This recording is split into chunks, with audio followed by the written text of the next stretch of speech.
Let me ask you something honest.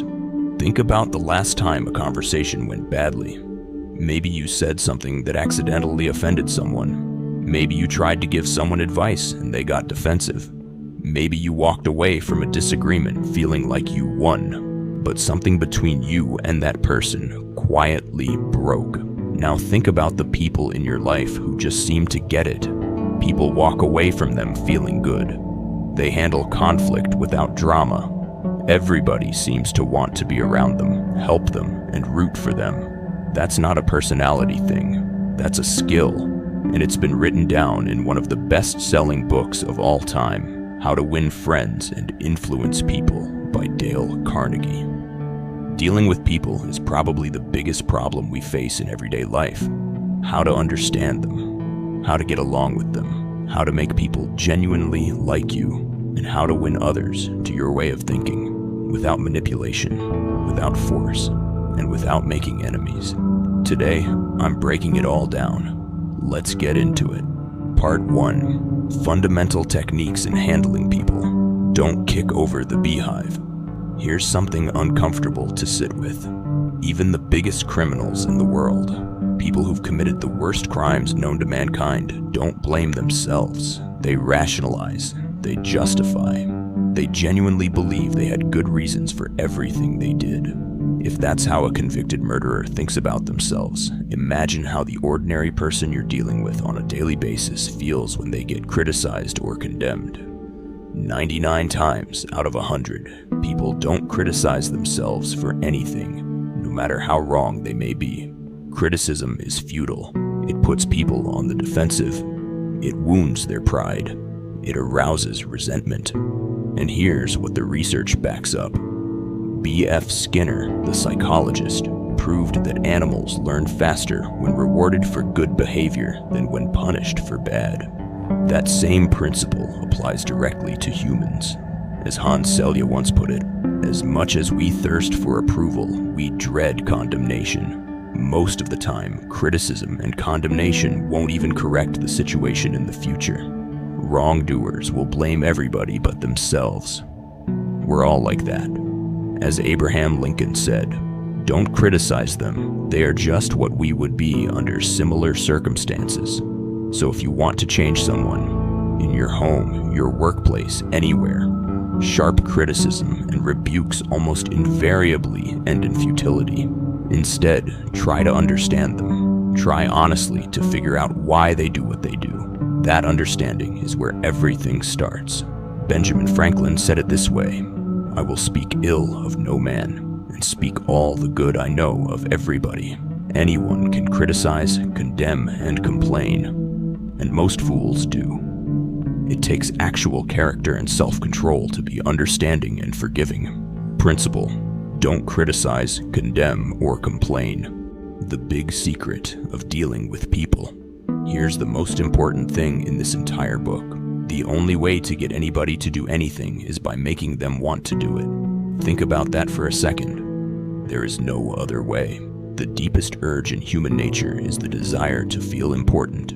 Everybody wants to feel like they matter. The deepest principle in human nature is the craving to be appreciated. This desire is what makes people wear certain clothes, drive certain cars, talk about their children, and post on social media. People may actually go to extreme lengths, even lose their minds, searching for the feeling of importance that the real world denied them. Carnegie quotes Schwab, who was one of the first men in American business to be paid $1 million a year. "I consider my ability to arouse enthusiasm among my people the greatest asset I possess. And the way to develop the best that is in a person is by appreciation and encouragement. There is nothing else that kills the ambitions of a person faster than criticism from superiors. And nothing builds them up faster than sincere appreciation. We go weeks, months, years without appreciating the people around us. And if we actually did, it would shift everything. But here's the catch. There's a difference between appreciation and flattery. Flattery is shallow, insincere, and selfish. It ought to fail, and usually does. Flattery is telling someone exactly what they think about themselves. Appreciation is sincere. It comes from actually noticing what someone did well. Every man I meet is my superior in some way. In that, I learn from him. Emerson, be hearty in your appreciation and lavish in your praise, and people will cherish your words and repeat them for a lifetime. Give honest and sincere appreciation. Bait the hook to suit the fish. Everyone is interested in what they want, not what you want. The only way on earth to influence people is to talk about what they want and show them how to get it.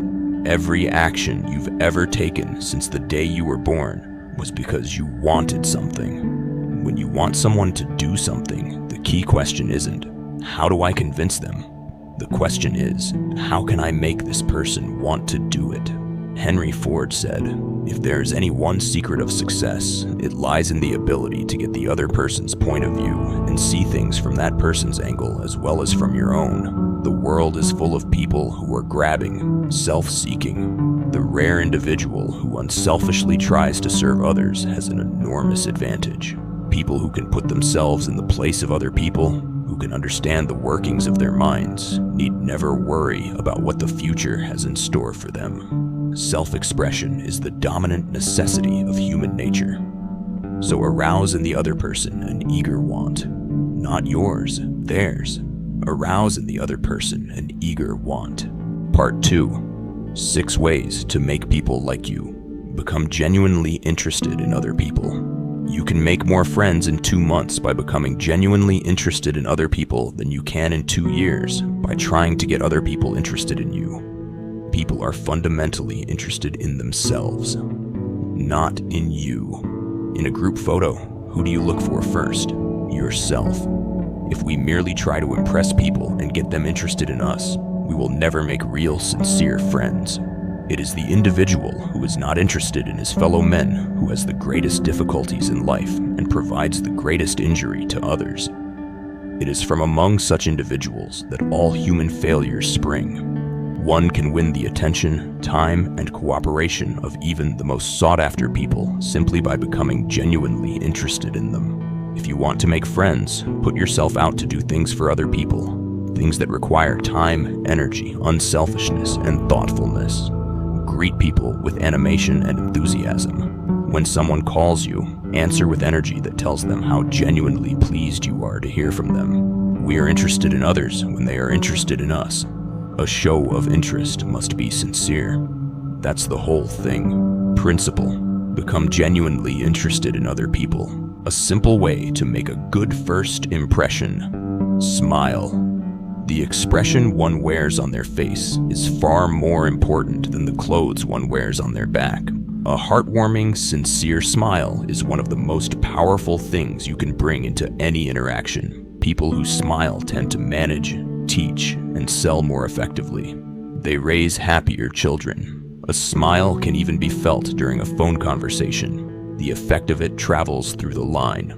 You must have a good time meeting people if you expect them to have a good time meeting you. Don't feel like smiling. Force yourself to smile anyway. If you're alone, force yourself to whistle or hum a tune. Act as if you're already happy, and that will tend to actually make you happy. William James understood this. Action and feeling go together. By regulating the action, which is under direct control of the will, we can indirectly regulate the feeling, which is not. As a Chinese proverb says, a man without a smiling face must not open a shop. Principle. Smile. Remember, names. One's favorite sound in any language is their own name. Calling people by their name is the easiest, most obvious way to make them feel recognized and valued. The ability to remember names is almost as important in business and social contacts as it is in politics. Repeat someone's name back in conversation to help lock it in. Get background information about the people you meet and mix it with how you remember them. A name makes someone unique among all others. It is exclusively theirs. It separates them from every other person in the room. Principle. Remember that a person's name is to that person the sweetest and most important sound in any language. Be a good listener. Here's something most people completely overlook. Being a good listener is actually one of the highest compliments you can pay anyone. And people prefer good listeners to good talkers always. People want to expand their ego. They want to be heard. When you listen intently, genuinely interested in what someone is saying, they feel it. Give exclusive attention to the person who is speaking to you. That level of focus is increasingly rare, and people notice it. Be an attentive listener. To be interesting, be interested. Ask questions that people will enjoy answering. Encourage them to talk about themselves and their accomplishments. Here's the reality: the people you are talking to are 100 times more interested in themselves and their own problems than they are in you and yours. So let them talk and truly listen. Principle: be a good listener. Encourage others to talk about themselves. How to interest people. The royal road to a person's heart is to talk about the things they treasure most. Talking in terms of the other person's interests pays off for both parties, always. Talk in terms of what the other person cares about, not what you want to say. This is one of those things that sounds too simple to actually work until you deliberately try it and watch the conversation transform in real time. Principle: talk in terms of the other person's interests. Make the other person feel important, and do it sincerely. Almost all the people you meet feel themselves superior to you in some way. Making them feel that you sincerely recognize their importance is the way to their heart. Little phrases like, "I'm sorry to trouble you. Would you be so kind as to thank you?" These are the hallmarks of good character. The life of many people could probably be changed if only someone would make them feel important. You want recognition of your true worth. You want to feel important in your world. You don't want cheap, insincere flattery, but you do crave sincere appreciation. So does every single person you will ever meet. Talk to people about themselves and they will listen for hours. Principle: make the other person feel important, and do it sincerely. Part 3.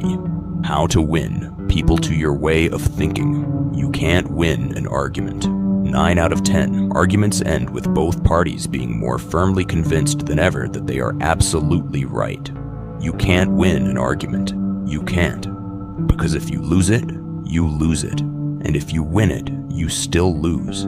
Because you've hurt the other person's ego and pride. He will resent your triumph. A man convinced against his will is of the same opinion still. If you argue and contradict, you may achieve a victory sometimes, but it will be an empty one. You'll never get your opponent's goodwill. A misunderstanding is never ended by an argument, but by tact, diplomacy, conciliation, and a sympathetic desire to see the other person's viewpoint. How do you keep a disagreement from becoming a full argument? Carnegie lays it out clearly. Welcome the disagreement. Distrust your first instinctive response because it's likely your worst. Control your temper. Listen first and build bridges of understanding rather than barriers of misunderstanding. Look for areas of agreement. Be honest where you can admit error. Thank your opponent sincerely for their interest and postpone action to give both sides time to think through the problem. When one person yells, the other should listen. Because when two people yell, there is no communication, just noise. Principle: the only way to get the best of an argument is to avoid it. Show respect for the other person's opinion. Never say you're wrong. Never begin a conversation by announcing that you're going to prove someone wrong. That's a challenge, and even under the most benign conditions, it's incredibly difficult to change people's minds. If you're going to prove something, don't let anybody know you're doing it. Do it so subtly that no one feels it happening. As Galileo once said, you cannot teach a man anything. You can only help him find it within himself. Lord Chesterfield put it even more directly. Be wiser than other people if you can, but do not tell them so. If someone makes a statement you believe is wrong, try starting with, "Well now, look, I thought otherwise, but I may be wrong. I frequently am, and if I'm wrong, I want to be put right. Let's examine the facts." There's real power in those words. You'll never get in trouble for admitting you may be wrong. It inspires the other person to be fair, open, and broad-minded, and it'll often make them admit their wrongs too. Few people are logical. Most are prejudiced and biased. When we're wrong and someone handles us gently and tactfully, we may not only admit it, we can actually take pride in our frankness and open-mindedness. Principle: show respect for the other person's opinion. Never say you're wrong. If you're wrong, admit it. It's much easier to self-criticize than to sit and bear condemnation from someone else's lips.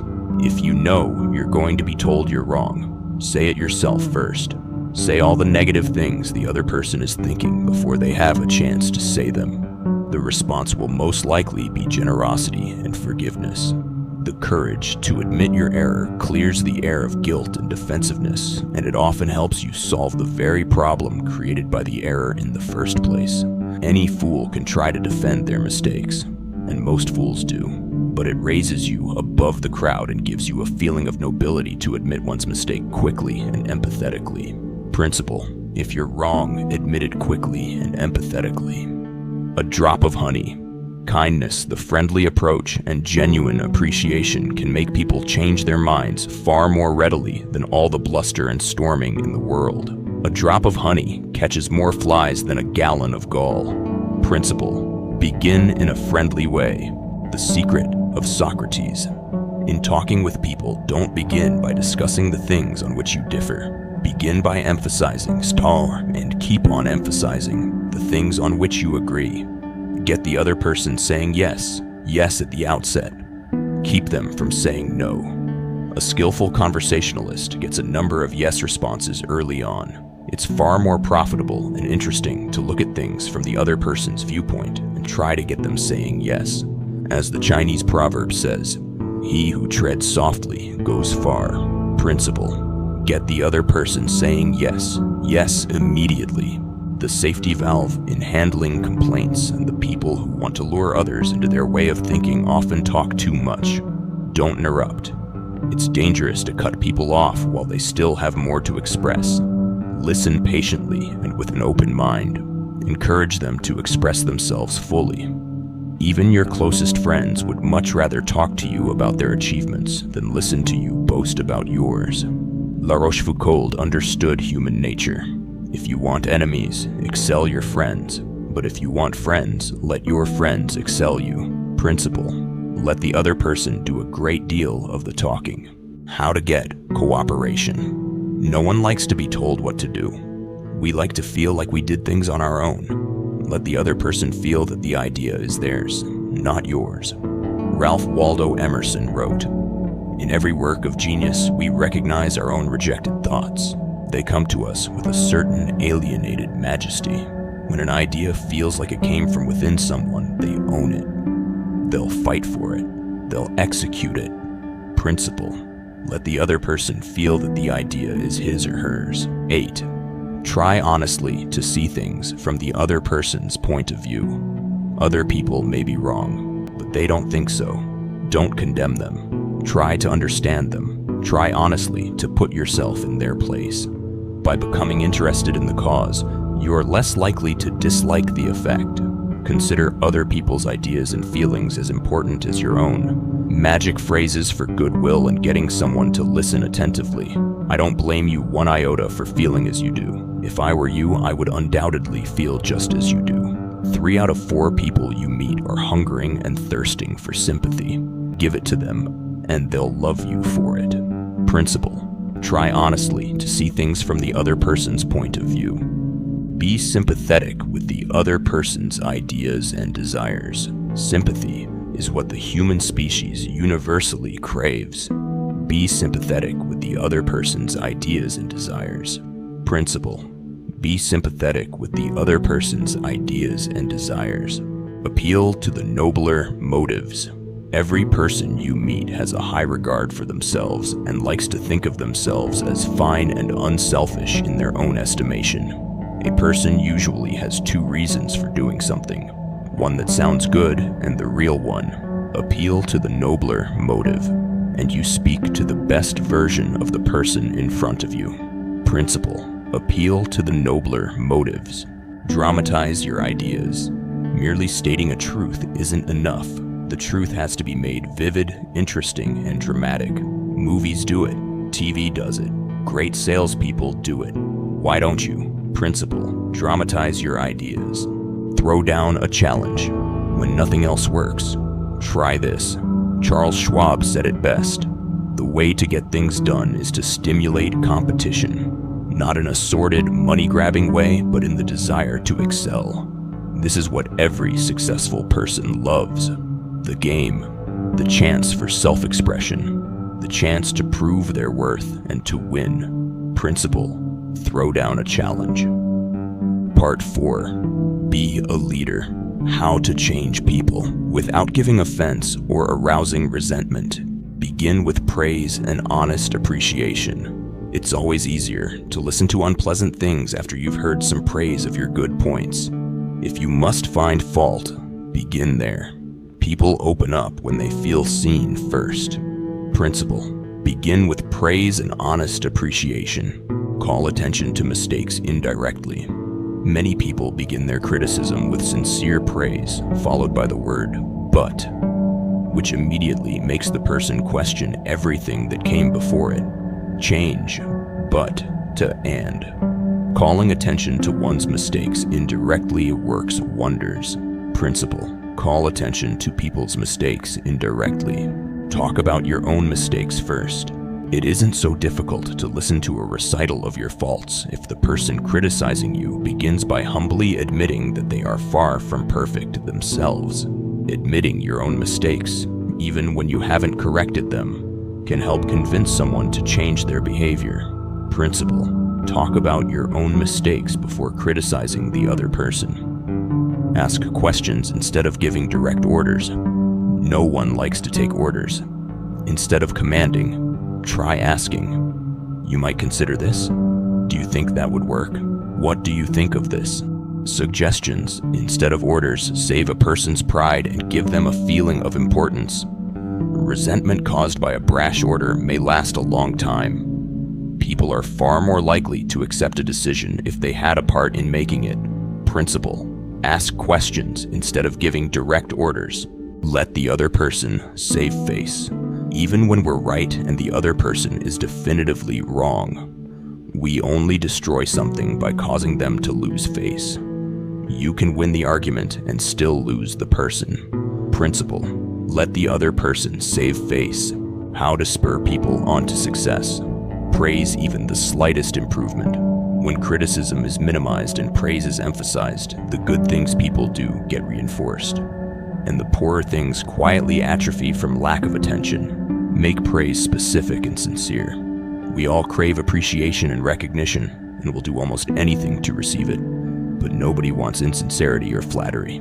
Give people a fine reputation to live up to, and they'll make enormous efforts not to let you down. If you want to improve someone in a certain aspect, act as though that particular trait were already one of their outstanding characteristics.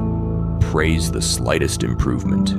Be hearty in your approbation and lavish in your praise. Principle. Praise every improvement. Give the other person a fine reputation to live up to. Make the fault seem easy to correct. Use encouragement. Make the other person feel that the mistake is easy to fix, not a reflection of who they are. When a fault feels conquerable, people actually try to conquer it. Principle. Use encouragement. Make the fault seem easy to correct. Make the other person happy about doing what you suggest. Always make the other person happy about doing the thing you suggest. Napoleon understood this.